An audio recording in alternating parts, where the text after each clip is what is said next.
নির্বাচিত সরকার, নির্বাচিত পার্লামেন্ট ছাড়া কোনো বিকল্প নাই।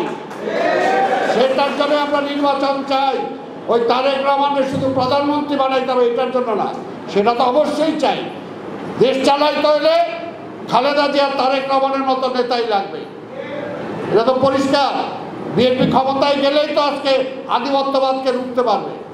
যে আগামীতে রাষ্ট্রের দায়িত্ব আসবে এবং আমি ইনশাল্লাহ একটা রাজনৈতিক কর্মী হিসাবে বিএনপি কখনো অন্যায় করবে না। বিএনপি সততার দিক দিয়ে 1 নাম্বার, কাজে আমাদেরকে সেই সততা দিয়ে মানুষের মন জয় করতে হবে। আপনাদের সবাইকে ধন্যবাদ। খোদা হাফেজ। আমি চলে আসছি। আবার তারপরে 1 মাসের মধ্যে দেখা গেল ভাগ হবে।